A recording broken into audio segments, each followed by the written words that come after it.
Yeah, we're on. Check 1 2, check 1 2, check 1 2 3 4, guys. We are finally live.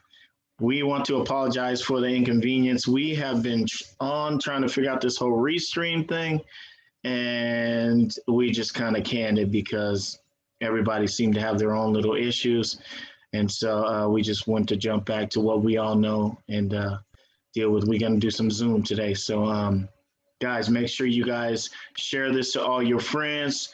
It's going down. This is March Madness week with Chris Hyppa in the building. We got Brandon Smith. We got Dontay Harris. And we got my guy, Anthony Andrisek. And we also have your co-host, Aaron Dimitro. How you doing, Aaron? She look frozen. Are you frozen? Locked in. I think she's beamed in. She's frozen in time. Hopefully we'll get her back on here real soon. But I just want to have everybody go around and just say hello to the people. I know I just gave them all your names, but if you guys just want to say what's up to everybody out there, just say hello and give them a little something about yourself. Brief intro. Yeah, I'll go ahead and start it off, man. Brief intro. Chris Hyppa, Tacoma, Washington. I'm not going to go deep into my story. Basketball junkie. I've been doing full-time basketball skill training now the last 10, 12 years. Been doing it close to 20, though. Just a lifelong basketball guy, man. Played high school basketball, played college basketball, dipped and dabbled in some pro basketball, and now I just give back to the youth, man. That's what I do for full-time for work. Thanks, Chris. We'll slide on down to Brandon. Hey, what's going on? Brandon Smith. Originally went to Tacoma about 05, 06. So I've been in Washington for quite some time now, pretty much my home. Like kind of Hyppa was saying, did into the pro basketball aspect. Got back from Hong Kong a few years ago. And now it's just to the point where I'm giving back to the youth, creating a program out here in Kitsap County. So a lot of, working with the youth, getting them the ideas and concepts and discipline of what it takes to play at the next level. Right on. Let's go on down to Mr. Anthony Andrisek. Let us know a little bit about you. What's up, you guys? Anthony Andrisek here, born and raised in Tacoma, Washington, from Eastside, Tacoma. Went to Chief Leshai, played varsity basketball, junior college basketball, went to Green River. Did a semi-pro. Now I do sports performance training, and it's going good. Love it. Trying to inspire people to live a healthier lifestyle, and that's my mission. Right on. And last but not least, let's go down to the guy, the man, the myth, the legend, Mr. Crucial Conversations himself. Dontay, why don't you tell us a little bit about you, bro? What's up, man? Hello to everybody, man. My name is Dontay Harris. I host a podcast called Crucial Conversation, in which I use that platform for me to go ahead and put some energy into people and positive energy into the world. I'm a basketball guy, basketball junkie. Basketball basically saved my life when I was a young boy. Always loved the game, so I've transitioned from being a player to being a coach to being a mentor to be an overall spokesman for my area when it comes to Tacoma basketball. So, I'm just happy to be here, man. I know some of these guys are on here, know them well. And it's just, thank you for having us on here, David, man. Let's get into this circle conversation. Yes, sir. I appreciate you guys. I know how crazy you guys' lives are. I see how busy y'all be, how much y'all be moving around. And one of the things that most of you guys said is that you guys are helping people, helping kids. And I've noticed and watched it, and I've seen you guys when you guys are at the very bottom, when people were helping you get to where you guys got to, and now you guys are returning the favor, and it's such a blessing and an amazing thing to watch in each and every one of you guys. Real quick question that I just came up with. It's not on the list that I sent you guys, but who is one person that you guys can think of while you guys were coming up that inspired you guys, that drove you guys to be a better basketball player, that gave you that push to say, you know what, I can really do this? I mean, because you guys all knew you guys had the talent, but who instilled and beat you guys up so much, but in a loving way that pushed you over the limit that you guys say, man, I appreciate that person. I think about them, for all the success and everything that I'm doing in my life. I owe it all to this person. Who would that person be in your life? I'll go ahead and speak on it first. You know what I mean? And I don't think there's just one direct person that I owe everything to. You know what I mean? I think that inspiration comes in waves and it comes in many shapes and sizes and forms. I mean, obviously my parents, you know, by putting a ball in my hand and just having me around the game, that you know, that obviously helped me like grow the love for the game. Then you think about people like Pistol Pete. Like back in the day, I was doing homework basketball VHS tapes in my front room. I mean, he was the first one to be creative though with basketball skill development. Then from that point, being able to kind of obviously my high school coaches, my youth coaches did a great job as far as like nurturing the love and the joy for the game, which I think is the most important thing. And then like Dontay said, I mean, at one point that Joey for the game turned into kind of an outlet and a space that I went to. And so the inspiration just kind of, it's always turning and changing. And, you know, I get inspired though from like the people that I talk to every day. But I would say my parents, Pistol Pete, my coaches, and then just basketball though in itself though, you know, for creating that space for myself. Okay. Anybody else want to speak up real quick? Yeah, I'll go. Okay, go ahead. Me, man, Aaron Floyd, rest in peace. He was from Eastside Tacoma. He's an old head. You know, growing up at the McKinley Park there, man, we had a lot of old heads that can play. I wish we had social media back then, because we had a lot of people that were doing stuff that was amazing. But he was kind of the guy that I go down there and he kind of, you know, helped me with my handles. And back then, guys just helped you for free. They didn't try to charge you. It wasn't a business like it is now. So there was a lot of just guys who saw a young kid or saw some talent in you, and they just took you to the side and tried to help you. So from there, it really kept me going, because myself growing up, you know, I didn't have a lot of mentorship. So the park was, for me, McKinley Park was that park where I can go and find some old heads that I can kind of like aspire to be like, you know, from if they had a jump shot, if they had handles, if they had hops, you know, cats telling you, hey, do 1,000 calf raises, you know what I mean? So a lot for me, it was then, and then like kind of piggyback a little bit off Chris, it comes in waves. So you got coaches, Eastside Boys Club, I had coaches there. So for me, I think it's just like God putting the right pieces in my life at the right time to help the game evolve. The downtown Y was big for me. Got into the late night there, kept me out of the streets on Fridays and Saturdays. And, you know, a lot of my friends that I met there that had aspirations for the game, got to kind of hang around them. And so I evolving from there, just trying to find hoop games and find friends that had the same passion you had, and people who want to stay out of trouble. And basketball was it for me, man. That it's like saved my life. So yeah, for sure. Let someone else talk. Who's next? You want to go, B? Yeah, I'll go. Mine's definitely, you know, my uncle. He was one of the few to, you know, really believe in this process as far as me in love with the game. Yeah. But, you know, down the road, this is me kind of just developing as a person. My coach, Andy Nelson, and he probably doesn't know this to this day, but my Coach Mosley, Arvin Mosley, were individuals that believed in the ability that I had. But I was so young and naive, not naive, but just hard-headed, you know what I mean? Hard-headed to understand the grind that really came with not just going to, you know, a Division II, Division I level, but to play on the overseas aspect of it. And so they tried to help and instill, you know, little bits of input into that as far as, you know, the discipline that comes with it. And I just so relied on so much of, you know, athleticism and things that you take for granted. And as I started to get older and I started to get into the pro level, I'm like, damn, man, I'm behind. You know what I mean? Like, so all the things that I could have been putting effort in and working on, you know, handles, being 6'5", 6'6", and being able to put the ball on the floor. Like, those are things that I really had to like start to build. Right. 2 years old, like, you know what I mean? So it's like, it was a whole bunch of like reality hit. And, you know, that's why I really want to help with the youth too, is getting them to understand. It's like, I can understand being hard-headed, you know what I mean? But if you got to be humble enough to understand that you don't know it all. And if I played my cards a little differently, you know, who knows? You know, things would have been different, whatever. But, you know, it was a process for me to learn. I can pass that on to somebody else. For sure. What about you, D? Sure. I mean, for me, when it comes to like there was never a particular person for me that pushed me when I thought that I had it. See, my main thing is I played basketball like I never had it. Mm. You know what I mean? So like when I stepped on the court, it was like I already had a passion by the time I was in high school because I had been stepped on and I wasn't very good, and people would talk about it and it would just echo. So I kind of just mentally noted every time I lost.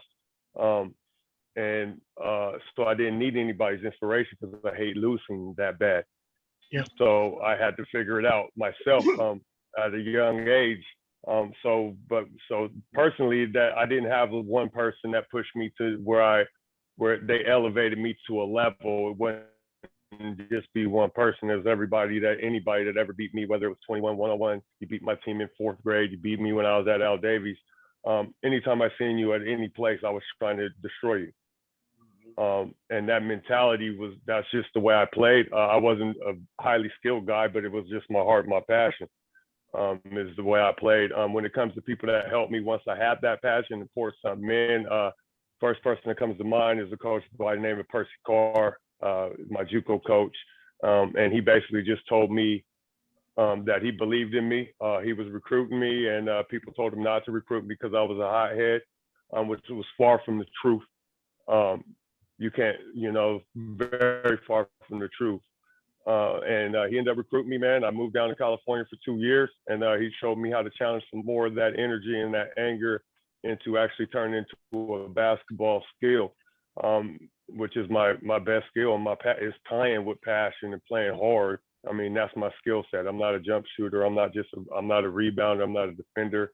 I'm energy when I get on the court. So he just showed me how to play that way. So I would give him the nod as if one person was there to help me kind of climb and figure things out. It would have to be him. And just the competitive. It was just always been in me from when I was little, just losing a lot. I didn't want to lose anything. Inside 94 feet, if I can control it, I feel like I'm winning. You could be better than me, but you got to be better than me for the whole entire game. As soon as you let off, that's when I'm going to go 51-50. That's kind of funny that you said that too, Dontay, because, me and you, we go way, way back, man. And I remember you when you was at Al Davies when you was shorter than me, because I'm a little older than you. But yeah. It was a very short time I was taller than you, and then you like sprouted up. But I remember those times when you used to ball and you was a little still trying to figure out your body and how to move and when to move where and which way, because you was getting tall, but you had like big feet, but you was still kind of growing into them. You know what I'm saying?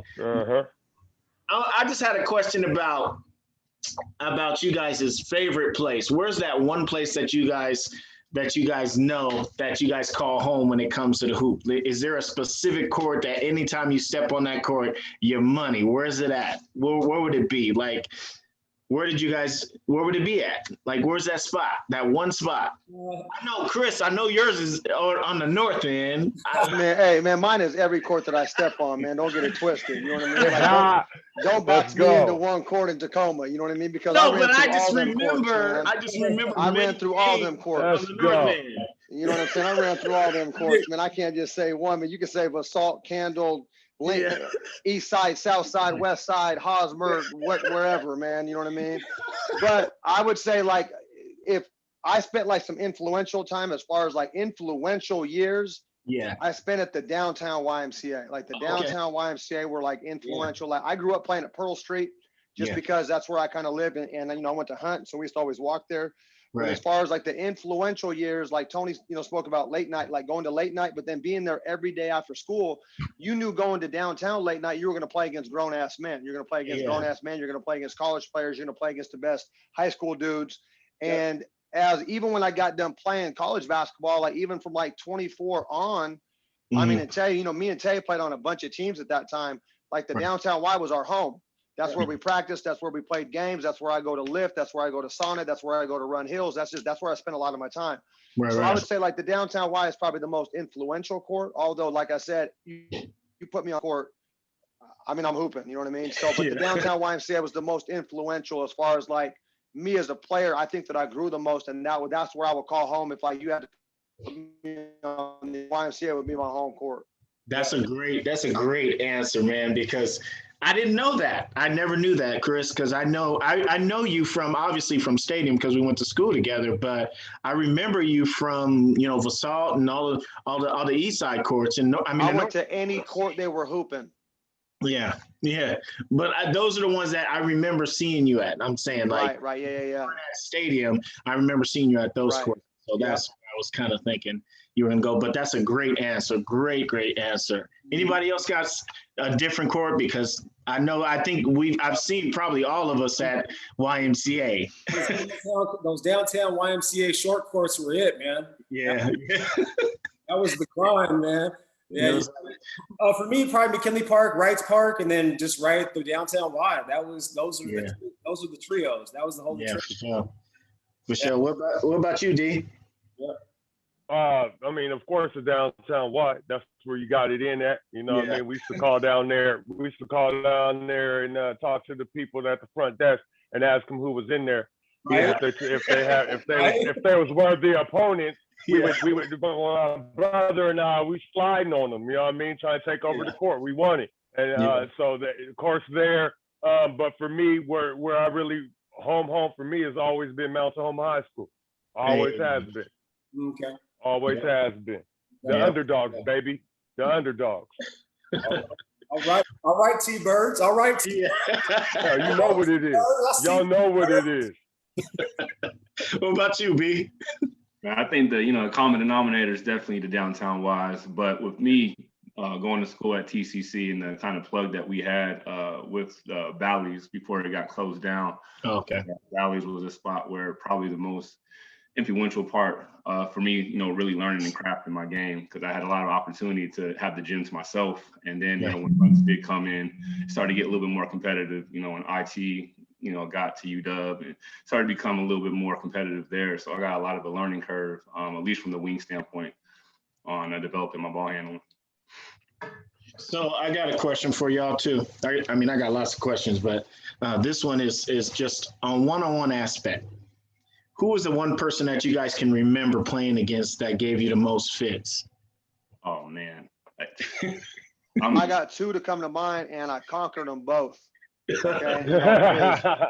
Conquered them both. Like the first one was in high school, Quincy Wilder. Oh, like the one guy, playing against, I mean, obviously, he's a big 6'3", 215-pound guard. Big boy. And I had never really played against that very often. And so I always played against guys that were my size or maybe same quickness and smaller. But now to play against a guy that's 6'3", 215 with the same quickness, with more strength and with length, it took me about a year and some change to figure him out. But then once I figured it out, I got his ass back, maybe when I was 22, 23, and I would see him though before he got locked up.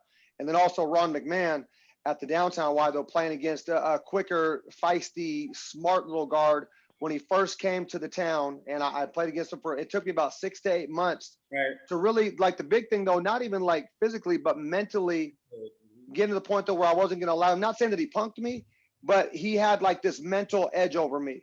And once I got over that mental edge, that helped me improve against everybody, because Ron was a national team player. I mean, he was probably one of the best guards I've ever played against.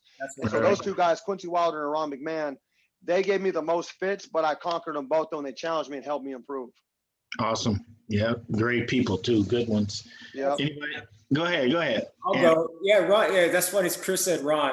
Yeah, Ron was raw. He played against Michael Jordan of the Dream Team. And so this guy, man, he'd give you fits. But I'd say Ron McMahon. I have to go with that one. That one's good. And for me, I'd say Bert, but I didn't really conquer Bert. I was small. Bert helped me around 16, 17 years old, and he took me under his wing for a summer and just helped me improve my one-on-one game and just really try to help me understand using the dribble with a smart manner. And I just be able to score. If I could score on him at 6'7", 6'8", which I started to be able to do really well, because he'd get a hand up. He was quick, long, and I was able to score on him consecutively and get by him, use my speed and kind of more my handle. So I'd say Bert gave me a lot of confidence to kind of go up against bigger guards because I was small. And I'd say Chris, because Chris was tough because he's a little bit taller.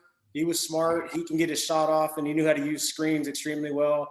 So I think I'd say I'd add Chris in there for me, just playing against those guys. Yeah. And then just playing ball overall. You know what I mean? Hey, and not to take it away from anybody else, though, Tone, but to add to what you were saying, though, and I was just talking to a girl about this the other day, too, is that as you get older, like, you know, me being a 6-foot guard, I mean, Brandon, you're a big guard. Tay, you're big. You never really had to play in the wing, though, very often, but you did at the end of your career. Mm-hmm. Tony, whenever I would play against guards, though, that were quicker and stronger, at the start of my career, I would try to break them down. Mm-hmm. And I noticed that I was wasting a lot of energy just trying to break these guys down. So then I got to the point though where I'm just going to run you off ball screens and I'm going to save my energy and I'm going to use my IQ. And if you go under, I'm going to shoot it. If you go on top, I'm going to play with my big. And I just got smarter. And what that did was it loosened them up. So now that 6'3" guy that's bigger and stronger, that quicker guy, it loosened them up. They weren't on me as much anymore now. So now I could operate in isolation after I ran them off screens for a little while. Thanks for your secret. Hey, you know what? It's all good though because our days playing against each other are over. Yeah, you can't use that against them. You can't use it against them. Hey, what you just described is my game now. It's old man game. I don't got time for 400 dribbles. I got as soon as you leave me, I'm shooting. As soon as give me the, I don't even want to waste a dribble. But man, I had that old man game at like 24 though, so I was doing it at 24. That's what allowed me to play longer. You know what I mean? So yeah. I was pretty. The thing with me, I was pretty. I had a high motor. I was hyperactive, so I could go all day. I didn't mind that. I had a hard time slowing down. Like I was. I could dribble for 5 hours and give people fits. I just had to slow down. So as soon as I slowed down, getting older, then I started saying, okay, I have to slow down. Now the game changed. Yeah. You're right, Chris. Those screens, they help. What about you, D? I know that's a tough question, but is there anybody that really gave you fits? Nah. I mean, I played a lot of people one-on-one. I don't even think I was a big one-on-one guy. Of course, I played in the post.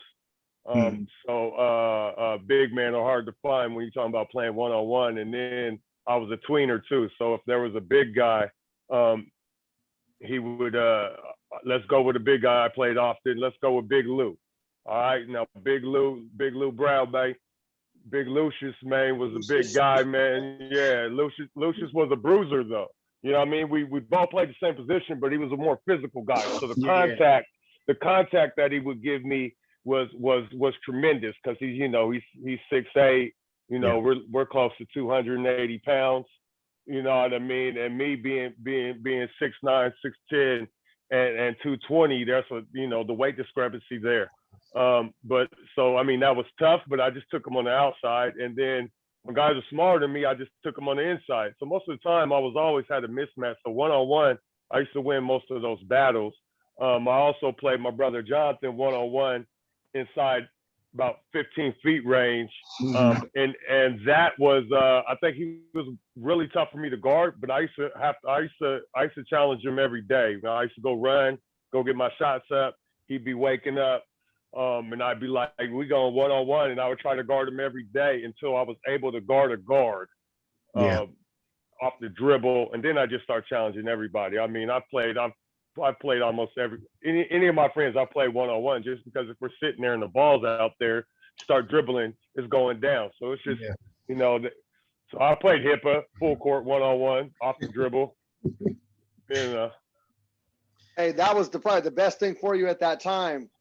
That's when and you've had so many nicknames throughout the years. That was like the nickname where Spider came out. Yeah, it was like you were starting to be able to handle the thing no further than 15 feet away from the basket. But I remember we would do that every day before practice for like 10 to 15. And I played defense the whole time. Like I even had like that mindset to help people back then. I didn't even want the ball because I knew you couldn't guard me that far away. But I knew that if I could push you and challenge you 50, 60 feet away from the basket and turn you and make it hard for you, I guess the big guy was going to be easier. Oh, yeah, it was simple. It was getting blown by. Blow-bys. That's how we was inverting our offense. He was moving off to the two guard, start hitting them tray balls on them. You know what I mean? You already know. Yep. Yeah, that's how we did them boys in Oakland like that. They weren't ready. Come on. They weren't ready. Come on. Speaking of social networking back then, come on. That one right there would have had over 1 million views. Oh yeah, if there was a camera on that game, between the legs and the cockback from the dots. Go ahead, B. It's on you now, B. All right, so I got a quick Oh, question. hold on, man. We skipped Brandon, man. We skipped Brandon. I want to hear who like gave him the most Hey, fits, who was man. your toughest? Who was your toughest, B?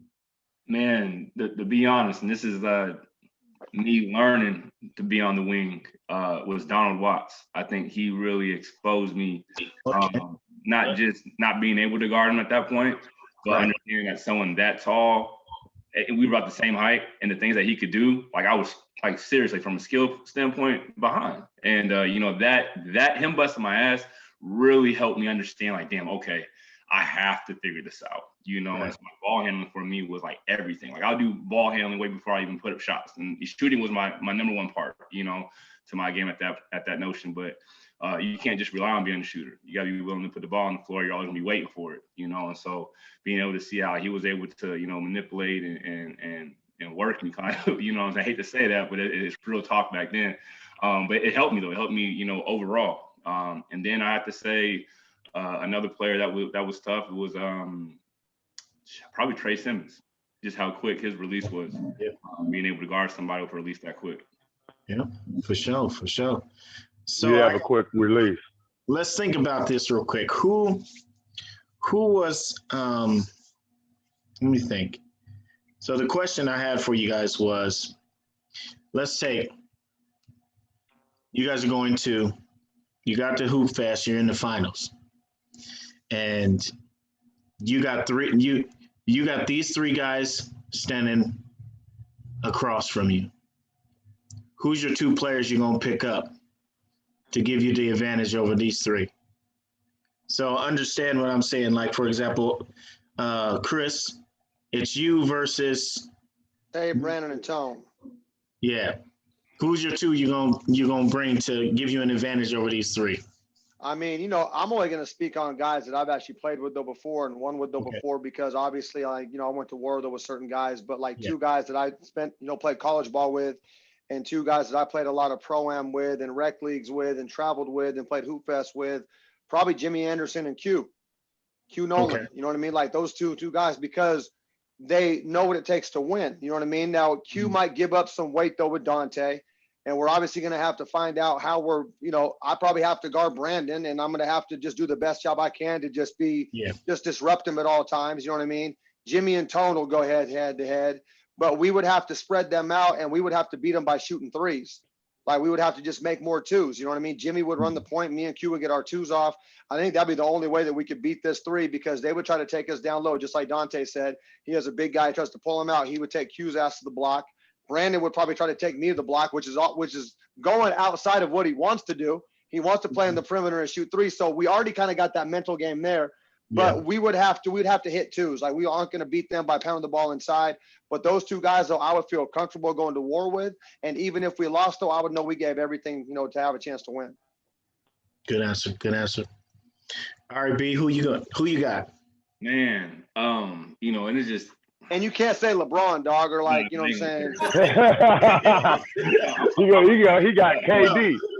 People that we know, people that we played with and whatnot. I'm gonna say from a defensive standpoint, and I don't know where he's at with it right now, but when we were, at our peak, Amos Stafford, man, he had probably some of the nicest defense perimeter-wise that I could. From a defensive standpoint, so I'm gonna put him in there. And winner too, winner. Yeah, for sure. And as far as a big, someone that I know that is tough down there, has nice post moves. He's a little undersized, but I'm gonna go with my boy Iko Hansen. Iko Hansen. Iko Hansen. Hey man, I'll get inside of Ike's head though. It'll be a wrap there.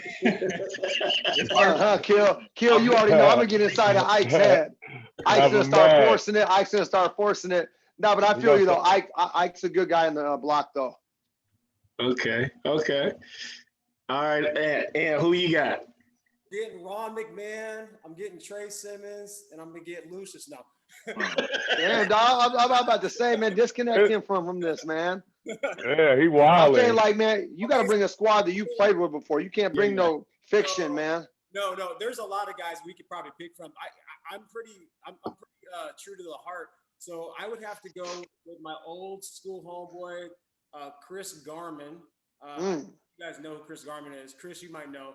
Oh yeah, of course. Same size as Chris, but he's feisty. Chris is very feisty. I know Chris and Chris would go heads. We battle all the time. Yeah. Yeah, and I'd probably go with Barson Collins. Ooh, Barson. Okay. Collins, and I think Barson we'd have to keep emotionally on track. Oh, he's gonna have to guard me. Dontay is gonna be hard for Barson, but at least Barson, we can say, come on, man, stop being a punk.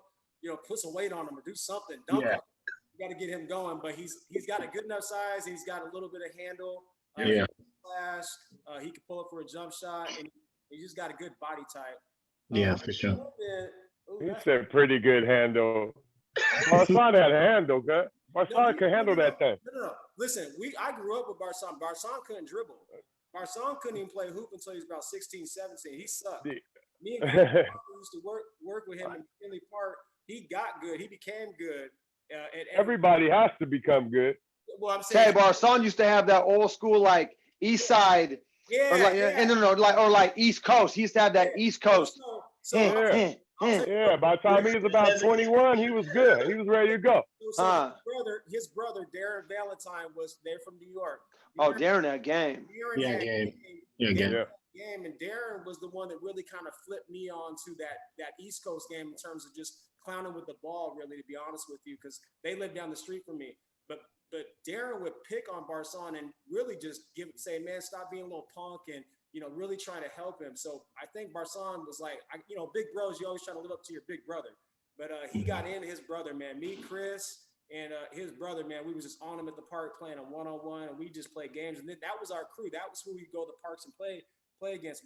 We go there with 4 people. We pick up anyone, just pick up somebody, a role player, and we just ball. But for Brandon, I don't know. That's a tough one. I'm gonna try call Trey. I don't know if Trey will play with me, but he was my high. Dog, you already picked up 2 cats, dog. You got an extra play, Tony. You got you Chris play. Garman and Barson, dog. What you over here trying to get a You're sub? playing. Ain't no subs. Hey, nah, dog. Hey, next. What is He got a sub. Ain't no subs, man. Ain't no subs. He said he just gonna coach. Next. Ain't no subs. Next. Hoop Fest, you could have 4 people. Okay? Well, look, this ain't Hoop Fest, man. This Tack Fest. You said 3 guys. That's all you got. 3 guys. No fouls. No fouls. You and 2. All right, D. So, give me a. Hey, man. All right, for sure. So I'm gonna go with my 3-on-3 crew, man. You know what I'm saying? Guys that I won a couple little tourneys with when we was playing 3-on-3. So off top, I'm gonna go with the name that you guys should all know, Jonathan Anderson. Off top, because I think we playing, Tony. So when you're playing, you gotta go with your strategy. My strategy is this: I'm gonna have to guard B. I know he's gonna go on the perimeter. I'm just gonna try to contest the jumper, make sure he don't get around me, but I can't help too much, right? So then I got Jonathan, who's a defender. He's going to have to guard Chris. He's going to have to guard Chris because I know he's going to get, and I know they're going to get down. So I know that right there, they're going to go at it. You know what I'm saying? And Jonathan, he's herky jerky, and he got that unorthodox and that nasty, this nasty left hand. He got a nasty left hand. So we're going to make it ugly. We're going to straight Eastside 34th Street on him. You know what I'm saying? And then my next guy is going to be Michael Wilson. So we're going with 2-1-3. Michael Wilson played at Fox. He didn't go to college and do all these things, but I tell you, he was nice. He was nice. Cousin was nice, man. So shout out to Creeper right now for sure. But I'm telling you, I coming with my crew, man. We used to hop on the bus and just go to all the parks together and just run through. That's how we did it. That's how we did. That was my crew. So, we're doing 3-on-3. I'm coming with Jonathan Anderson, Michael Wilson, 2-1-3, straight out the east side of 34th Street. We're coming down the hill and giving y'all work. What it be like? What it be like? What's that? Hey, you're a little bit too hype right now, man. Right. What's up? I'm ready right now. What's up? He ready to lace him up. He said, let's lace him up. I got my crew. I'm ready. Let's get it. Hey, I'm about to go get my shorts on right now. Yeah, for real. But that, you brought back memories. Yeah, for sure. So I I got a couple more questions for you guys. It's getting really close to that time, but I appreciate you guys again for being here and discussing this thing called basketball that changed pretty much all of our lives. I mean, mine a little bit, but you guys on a major way. You guys have done so many amazing things with your lives and with other people's lives that I appreciate you guys for all that you guys continue to do. So I got a couple questions, and these are just kind of venturing a little bit away from basketball. But if you guys didn't play basketball, what would it have been? What would you have done with yourselves if you guys didn't play basketball? Man, I'm gonna keep it real. If I didn't play basketball, I don't know. And I don't even want to start thinking about it because that's just wasting my time, honestly. You know what I mean? Like, I don't, as I'm a coach now, like being a point guard, early on, I always had like kind of like this nature to be around people, want to help people. Mm-hmm. You know what I mean? So being a point guard, and like Tay can say this so because we played on a bunch of teams, though, but just being in the gym and having good energy, talking to everybody, build relationships. And I truly did feel like I helped every player on my team do something. You know what I mean? So that just kind of turned into naturally coaching. And so if there was going to be anything that I was going to be, it was going to be a coach. Yeah. And I don't know if that was basketball, because I feel like I could coach basketball, football, baseball, track.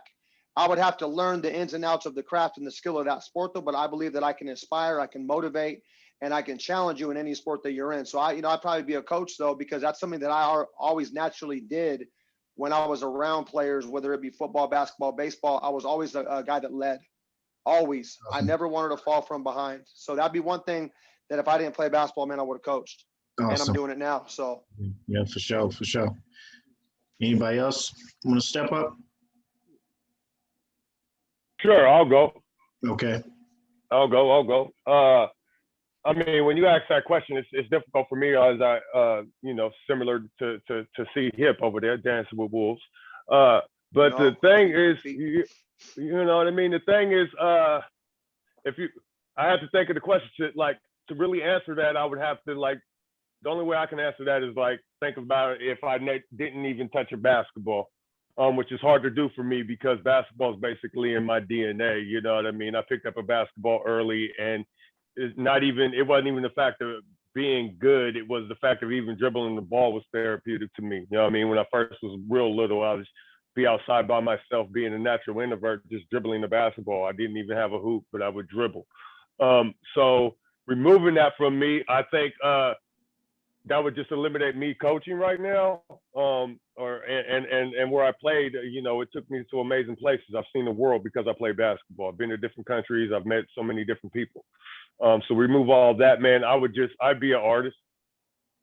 I definitely would be an artist. But that's nothing different than what I do right now. I have a studio in my house. I write all the time. So, I'm trying to advance more in that, write my poetry more, looking at a book, you know what I'm saying? So I would just be a creator. Nice. I like just creating things. So other than that, I create nonstop. The only thing that I don't do, which is per se creative, is actually basketball. But that is even creation in itself. I mean, running through plays and all that. So I just like creating and finishing things and seeing products be built. So I would definitely just be an artist. Awesome. That's a great answer. Great answer. And I'm glad that you touched on it on more aspects than just the artistry of drawing. I know you do music too, and so that is also another form of artistry. So I like the fact that you threw those two scenarios, those two things in there. So that's it's a trip though too to kind of touch on that as well, is that you at a young age, teachers and adults would ask you what do you want to be when you grow up? Yeah. And I think that sometimes, and I don't try to use that a lot though, because I think to ask a 12, 13-year-old kid what they really want to be when they grow up, it's almost unfair that you put them in a label at 12 where their mind, they don't understand what they want. I never knew what I wanted to be when I grew up. right. I never had a thing. I never said I wanted to be in the NBA. I never said I wanted to coach. I didn't know. And I had to grow and develop and go through experiences to finally get to the point though where I knew who I was, to know what I was put here to do. You know what I mean? And just like he's saying though, basketball in itself, it's more than a game. I know for probably all 5 of us, it's more than a game.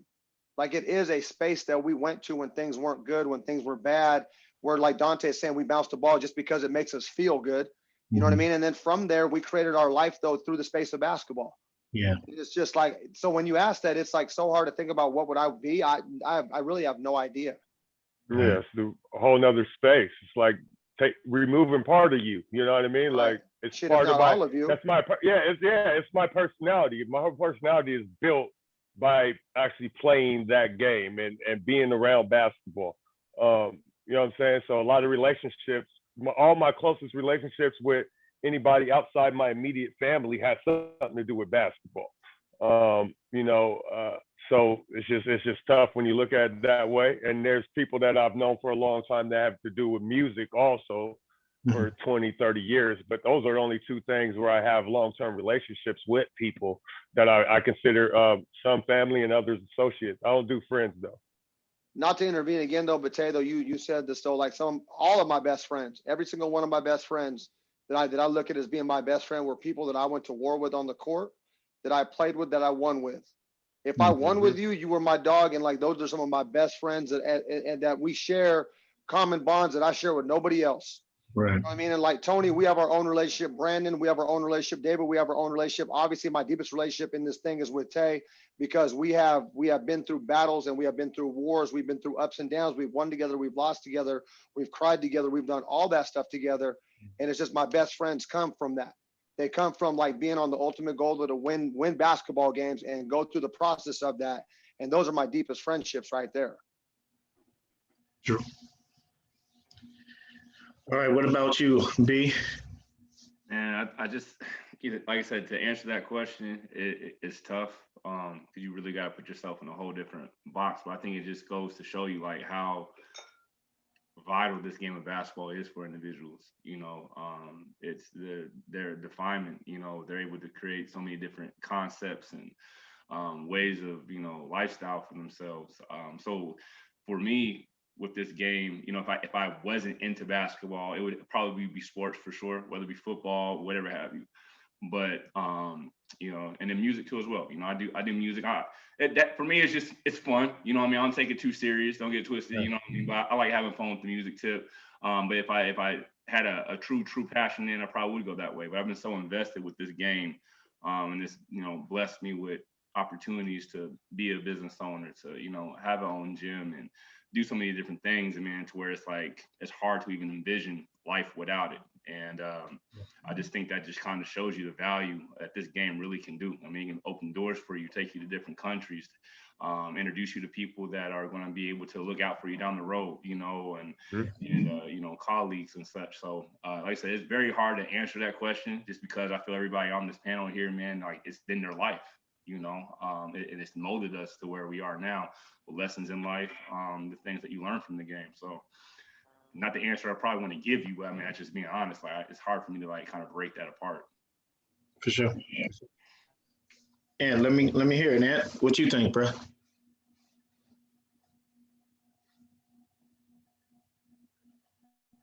Your volume went off.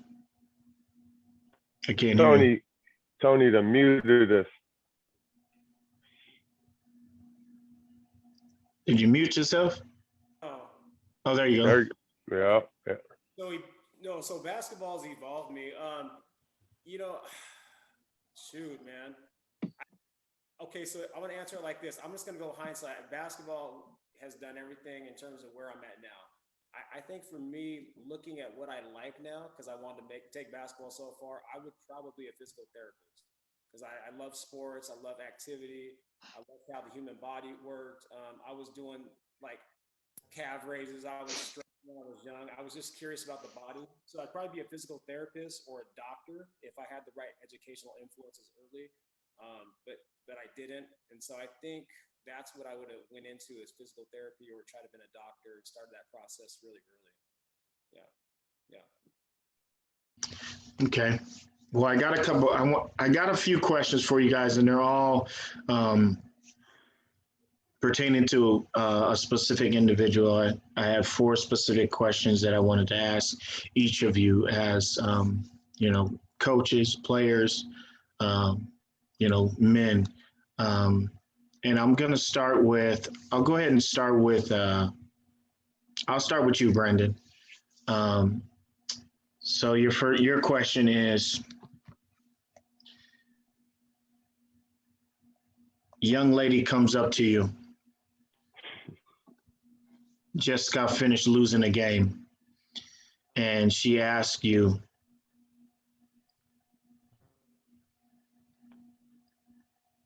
well, that's not the right question. You're on edge over here, man. We're here like, No, I'm sorry. No, Yeah, I'm about to say, sound like you're trying to get him in trouble. Yeah, hold up, pause. I'm not trying to Time get out. you in trouble. Time out, man. Whoa. Let me get a 20. Let me Pertaining get to a 20. guys. All Man. pertaining to basketball, I promise you. Young lady just got finished playing a basketball game. She lost the game. And she comes up to you and she says, I can't do this no more. I hate my life. What do you tell her? that she can't play this game no more, and that is that what we're talking about? This is all pertaining to this game? She's frustrated from losing the game, and she says, I just want to end my life. Oh man. Truth be told, I mean, obviously that's a conversation, I'm gonna pull someone to the side and have, because I've had very similar situations with myself. And whether it's depression, whether it's, the thought of giving up, all that. So these are things that, I can relate. That's why I really like working with you. But, one game, no matter what your outcome is not going to define you as a person. You know what I mean? These are all ways for us to learn. Every loss, it comes with a lesson with it. You know what I mean? You just got to be willing to accept the lesson that comes with it. It's not always going to be pleasant. It's not always going to be something that's going to be, right in front of your face too at the same time. So it's just, understanding you got to go through those bumps and bruises in order to get to, the pinnacle where you can see yourself. But when you're talking about, ending your life and stuff like that, that's definitely something that I want to be able to kind of, find out where that's really coming from, because it's, bigger than the court. There's, the court's a place where people can be free for the most part. You know what I'm saying? But when you get to a point where you're talking about, ending your life, I mean, that's something that can be rooted from home. That could be, what they got going on, family-wise, living situations, financial, and all that. So, to hear someone young like that, talk like that, I really want to find where that's coming from and, relate. I think that's the best thing that we can do as, being older, especially men, especially young women, like, so I got daughters myself. So, to be able to kind of, put ourselves in their shoes and be honest and to our own faults, and admit those. And that way when they hear that, it's a balance to where they don't feel odd. They don't feel like, what they're feeling is completely unique. It's something that we've all kind of been through. But it's just us being open to admit that. Anybody want to touch on that at all? No, I think that's good. I mean, that's obviously you want to find out exactly where that girl comes from and just kind of talk her through the process. She's obviously wants attention right now. And so it's our job to, for the most part, to walk them off the ledge, let them know that things are going to be okay. There's going to be a new day. There's going to be a new game, and just kind of give them direction. Okay. All right. Tone, I see you're moving, but I can't hear you again, bro.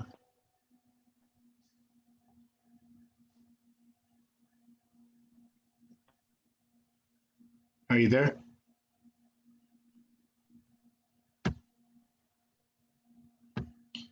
I'm not sure your volume's not coming on. See me anymore, huh? There you go. There you go. We can hear you now. Okay. Stop pressing buttons, man. I didn't touch anything. Can you hear me? Yeah, we can hear you.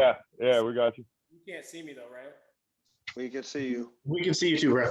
I'm gonna ask you a question since you're having issues with your volume real quick while it's working. So Tone, let me ask you this, man. So what's your question? So let's say young man comes up to you. You did a mentorship and talked to a bunch of kids, right? And you told them your story and they really enjoyed your story. This young man comes up to you and he just says, I'm having problems at home.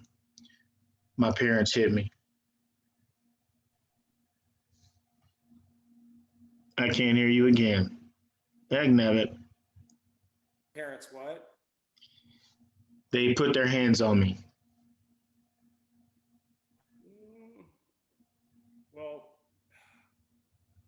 that's a good one. Well, like, depends on what it is they're abusing him, but I'd want to probably, first of all, do I know this kid real well, or don't I know this kid real well? Is it just, I mean, it's just a random kid from the street came to check you out. Like we're at the YMCA. yeah. Do you have any, I'd probably ask him what his name is. Ask him, like, do you have grandma and grandpa? Is there anybody else in the family you can kind of talk to? How long is it going? How long has it been going on? Because you want some little bit of background on that kind of stuff. Yeah. Probably introduce myself, let them know what I do for a living, as far as work, and knowing I come from, kind of a troubled background, and I can relate to that, and it's not comfortable. You want to try and relate as much as you can to individuals who might be going through that. Basically, just maybe if I could, give him a ride home, or maybe talk to his parents, just see what the situation might be looking like. Because obviously you gotta report abuse. You know what I mean? Like, you should be, anyone getting abused or any of that nature, you want to report that kind of stuff. So I just want to know what the circumstances would be. So I probably want to delve more into it on a personal level, just trying to get more connected to that situation. But more importantly, probably just try to relate as best I can. Yeah. Anybody has anything to say to that, or you guys? I mean, that definitely is a tough one. You always want to find like the who, what, why, when, where. I mean, like, who's doing it? Why are they doing it? When are they doing it?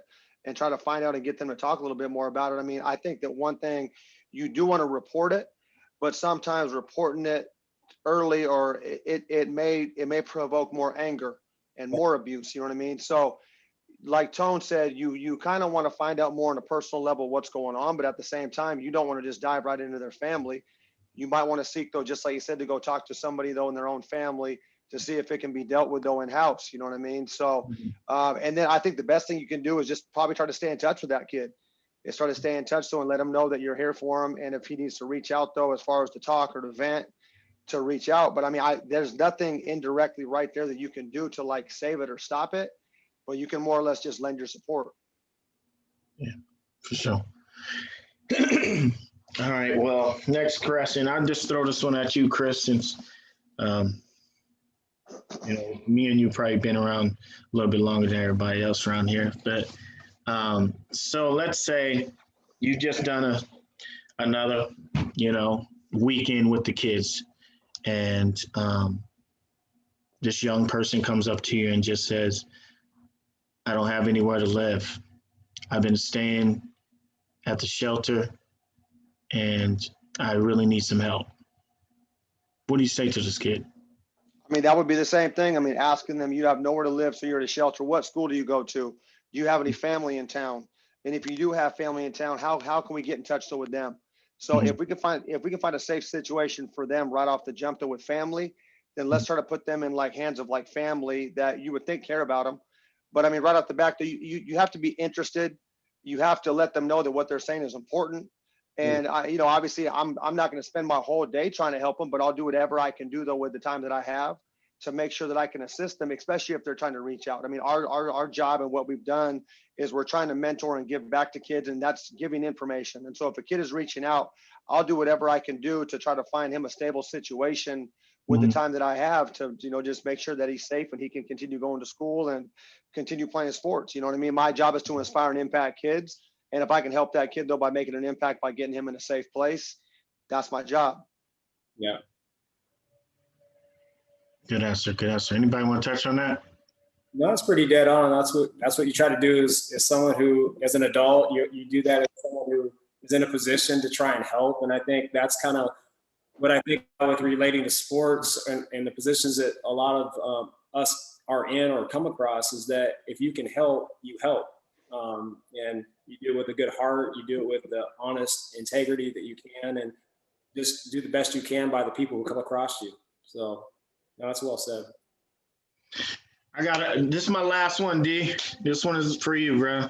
This one is, I mean, we kind of touched on it a little bit on a prior question, but let's say you go play ball at this same court. For example, let's say you go to Wright Park. We go to Wright Park every day, and there's this same person that comes and shows up every day, and he's never picked. And he continues to come and continues to come, and we continue to hit the court, and he never gets picked. And you see him walk by you after the last game. They say the last game of the night, and he says, "I'm through with this. I'm gonna go grab a gun." Oh, wow. And and I'm not trying to just throw stuff together for you guys. Like, at some point in my life, I've dealt with situations similar to what I'm saying.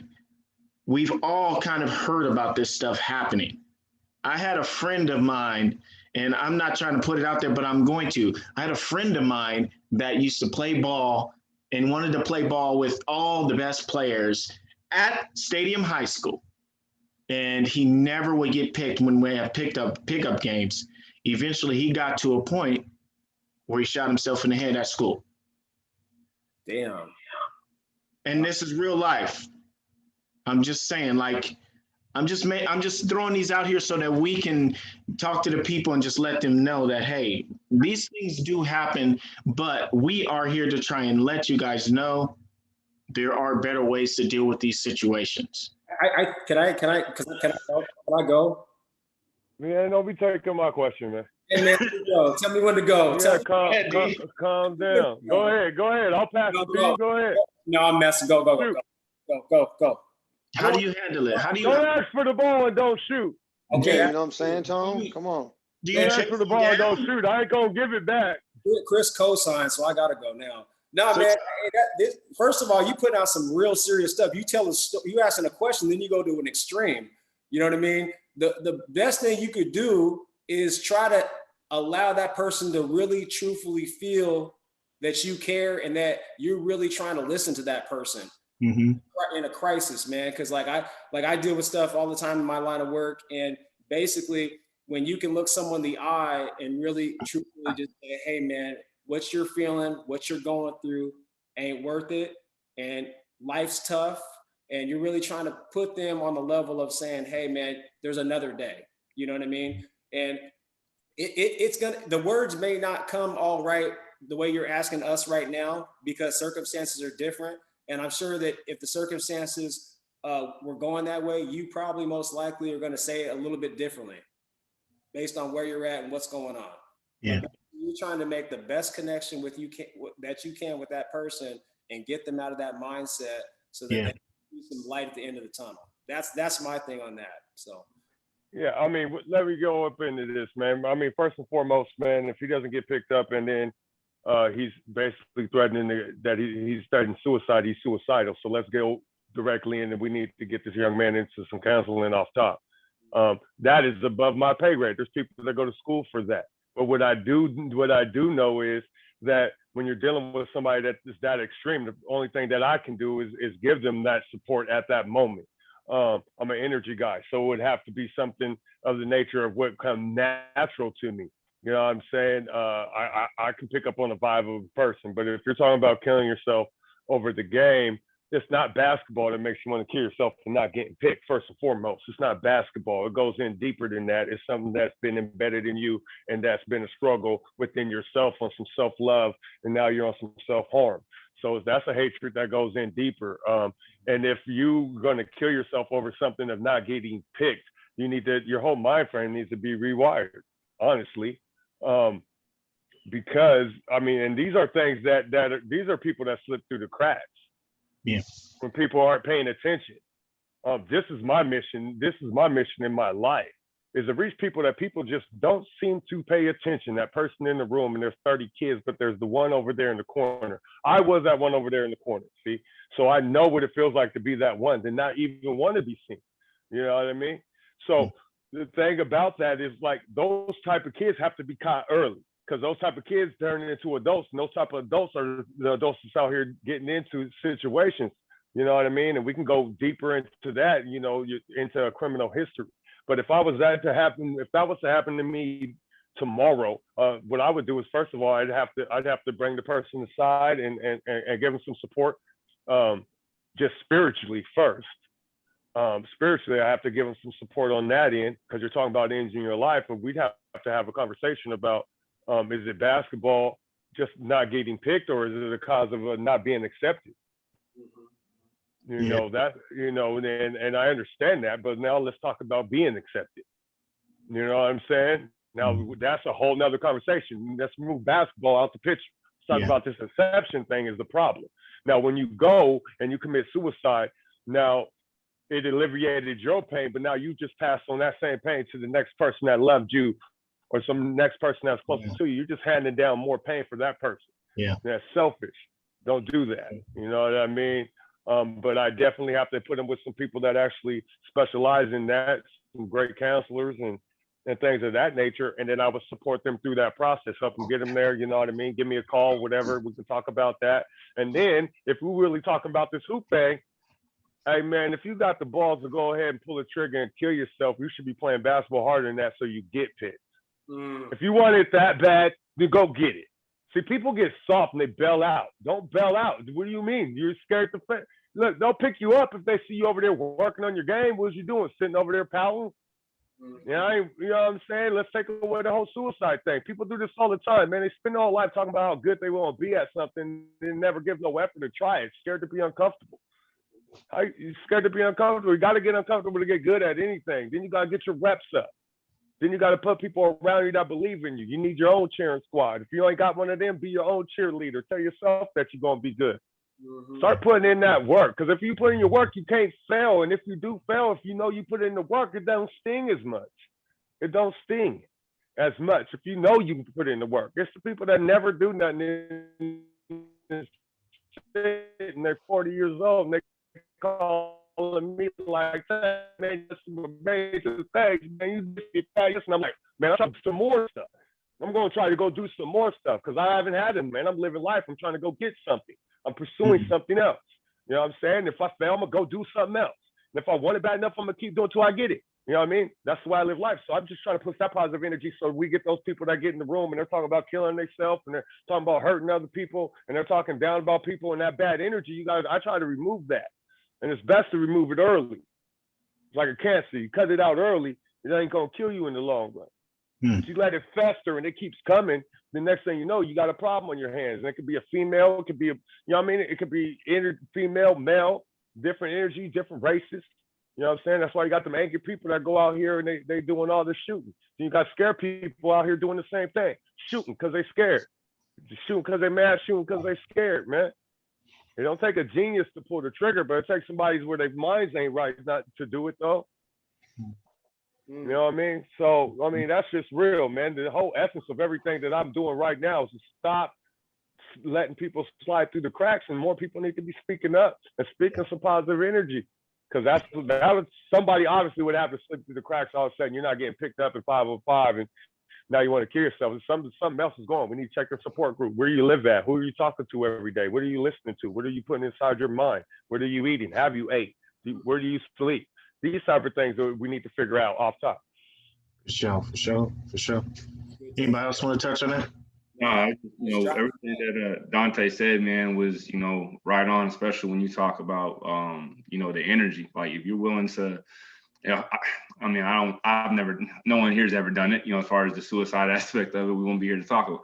But, you know, I feel like it takes a lot of energy to even like get to that point, that thought, that action to, you know, really go through with it than it does for, you know, someone to put the effort into whatever they're trying to do. So like if you're talking about an acceptance aspect of it and you ain't getting picked up on the court, you know, if you're not willing to put like the energy, the effort into working on your craft, because people watch. You may not even be the nicest person on the court, but if you're showing up every day and you're working on your game and people are seeing it, you know, they're gonna at least, you know what I'm saying, hey little homie, come on.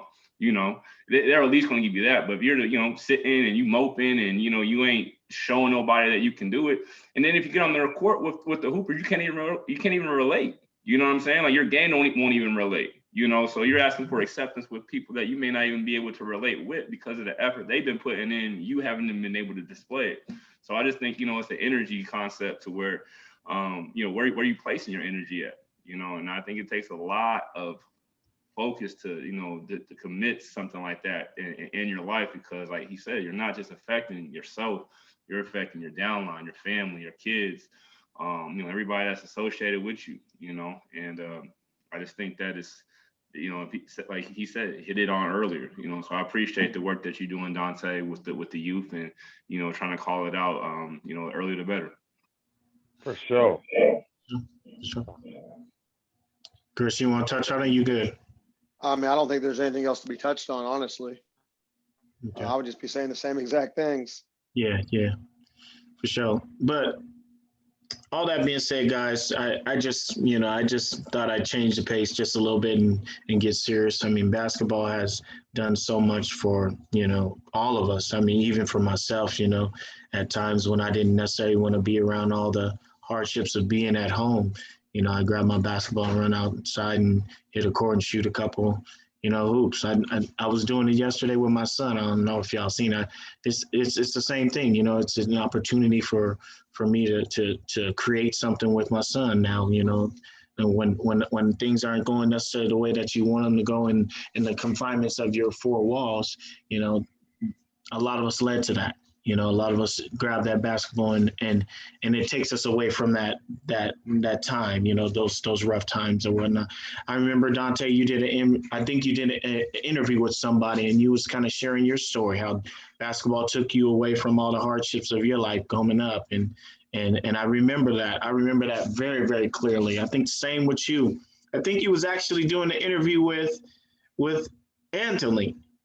With Tony, and you guys was talking about it. I think I was listening to Crucial Conversations, and you guys was talking about how basketball changed your guys' lives and got you out of those situations that you didn't want to be in. So, you know, I just really wanted us to have a conversation about that life and how it has changed us, and how, you know, that's not what we confine ourselves on, but it definitely helped us in those times when we needed it most, you know, and so I truly thank you guys for being here and you know, just sharing your story and lives with us. And if there's anything else that you guys would like to say, I would, you know, I'm gonna open up the floor. If you guys want to, you know, throw a shout out to what you guys are doing. If anybody wants to check you guys out, please put your information out there, because you know, if they don't know it, they need to know it, because you guys you're all excellent at everything that you guys are doing in your lives, and I see it. That's why I chose all four of you, because you guys are amazing guys, and I appreciate all of you for what you're doing in your realms of life. So, anybody want to speak up? Yeah, man, I'll go, man. Go ahead, Tay. Go ahead. Yeah, I'll go. Hey, look, man, David, I wanted to say I appreciate you for having us on here first and foremost, man. You know what I mean? The reach out. I know we were trying to connect before about the podcast thing, and we've talked a couple different times, and now we finally got one in us. So I want to say thank you to you, man, and then also, man, make sure you keep grinding, man. Make sure you keep grinding on this, man. You got a message. Keep doing what you do, man. You know what I'm saying? Is keep going in that positive direction, straight up. Yes, you sir. know what I'm saying? And hey, you asked that question. My bad, man, but don't you sent me into crucial mode. You know what I mean? My adrenaline start pumping, man. I know. Tony was like, "Oh man, you done got him revved up. You put gasoline in him." You know what I'm saying? So you know what I'm saying? But I think, you know what I mean. This was a lot of fun. I enjoyed it. Enjoyed catching up. You know what I'm saying? But yeah, man, keep doing what you're doing, man. Appreciate you. I'll add that too, though, to David, man. You know, and I think you've been doing Circle Talk, I want to say, and I might be off, maybe 2-3 years. I started the Circle, the actual group of the Circle, a couple years ago. Circle Talk, I just started in January. So I'm not going to lie. I mean, like, you know, and I observe all of you guys from afar. You know what I mean? And when you first started it, and I've seen a lot of people start things, and then it's done in a month. You know what I mean? So for me to be able to support something that you're doing, it's got to be long-standing. It's got to be long-term. It's got to be something that you believe in and something that you're passionate about. You know what I mean? So right now, you probably don't even understand where you're at and where you've come from, but where you're about to go if you continue with the same work ethic that you had. You know what I mean? Is that I've been doing this for 20 years. When I first started doing it, I had no idea that I'd be able to travel around the globe and inspire and impact people, but I just kept on following my passion. You know what I mean? So I respect people that start things, that continue to do it, even through the ups and the downs and the ebbs and the flows. You got to just keep running. Just like Tay said, keep running, because in 2-3 years, it's going to be way different. We're not going to be on Restream trying to get stuff going on. It's going to be easier. The process will be easier. It's going to be simpler, and just things take off and they grow with time. So just keep doing your thing, man. You know what I mean? Like I know you for a long time. And there's a lot of people that I've known for a long time that aren't doing so well. You know what I mean? So just keep doing your thing. Keep on trying to impact, and that goes for all you guys, man. You know what I mean? I've seen you guys for a long time. As long as you're trying to do something to help others, you're always going to be around. You're always going to have something to do. Appreciate that, Chris. Anybody else? Yeah, David, thanks for having me, man. I love you as a brother. I know you're a faith man, and I respect you highly. Yeah, and you have hoop game too. I feel like we should be asking you some questions. Oh, man. You know, you had some gas in that tank. I appreciate all you guys. Brandon, I haven't really been around you as much, but I know you do your thing. Chris, like a big brother in ways. Dontay, the same thing. I respect those guys as men, and I know that I look up to a lot of you guys in different ways, and I appreciate all of you guys, and I hope you guys are always going to do well. So that's it. For sure. Yes, sir. Anything you want to say, B? No, man, David, thanks, man, for, this opportunity. Like I said, we've been trying to link up for quite some time too. We finally got a chance to, get together on this circle here. So now I appreciate that. Not only that, with the, the group of guys that are on this right now, you know what I mean? Like I said, it's been a pleasure being able to, talk to a few that, I've been around, and just seeing everybody's growth and what they're trying to, go their next level with, especially with the youth and this progression. And then another one too, I want to shout out to Hyppa. I'm not trying to have this sound, like corny, but this is real talk. Like when I got back from Hong Kong about 2.5 years ago, injury, I'm looking, I'm like, man, what am I going to do? I'm in Kitsap County. I've never lived in Bremerton ever. And so, I'm getting situated, and I look at my garage, and man, I just have all this basketball equipment. You know what I mean? Like I have all this that, I've been using to, train myself with, or, and I was like, man, what am I going to do with all this? So, that the ability in your mind to understand, like, man, can I keep playing, or can I give my experience to other people? And so I didn't really know what that answer was. So I am pursuing both of those still. But what's happening is now, man, just kind of seeing how you've been moving and how you've been flowing, it's inspired me to, take what I've been doing to another level, and so much progression out here, dude. And, I'm just inspired by it. And I always told myself, it's like, man, one day I want to reach out to Hyppa, but I'm the type of person to where it's like, I don't want to ever come to somebody if I ain't built something up already. You know what I'm saying? Right. Like you said, you know what I'm saying? Like support somebody that's into their, they're taking care of business themselves, and so we finally got to this point to being on a, little show together like this, man. I thought it was just awesome to kind of say, the fact that I kind of just waited to kind of just, build my own thing out of respect, just because I know the grind, you know what I mean? Like, nothing came to you given easily. Nobody on this channel, nothing's been given easily. So it's, a blessing to kind of, recircle ourselves here with this, man. And I just want to say, man, keep doing your thing. Like you inspire not just, myself, but other players, man. They know that I'm hopping on here with you. I'm gonna have so many questions going to be asked by the time I get off of this, bro. That's good, though. It's good, man. You're inspiring a lot of people, and I just want to give you, credit for that. Absolutely. Though, and that just goes to like say though too, and I know we're trying to get up off here though, but just the way that you move inspires others. It doesn't have to be a quote. It doesn't have to be something that you say. Just the way you move and your actions speak louder than any word you're ever going to say. And so the way you move, though, will, inspire more than you know. And that right there just proves that. You know what I mean? That like I wasn't trying to inspire you directly, but the way that I moved, it touched you. You know what I mean? And that's the thing, is that like we have so much power, though, in the way that we move and the things that we do. Just keep on following your passion. And when it's passionate, man, it's powerful.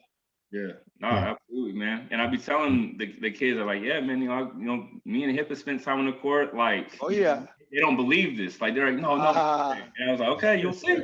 You'll see. right. Yeah, man. We'll link and collaborate, man. For sure. Facts. I think your little one plays out here too, doesn't he? Yeah. He plays on a team out there across the bridge. You know what I mean? I'm about to get him to move into town here, but I mean, he's definitely spent a lot of time out in the area. Right. Yeah, no, he's looking nice. He's looking nice.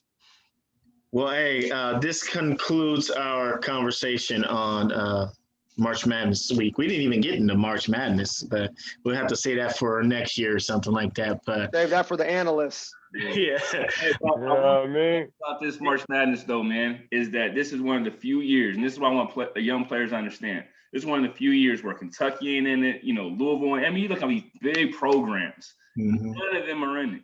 Yeah. And so, when people get caught up with this D1, this and this, these different type of, acronyms and leagues that they, ideally want to get into. But man, roll with who's giving you the opportunity. Roll with somebody who's giving you a chance.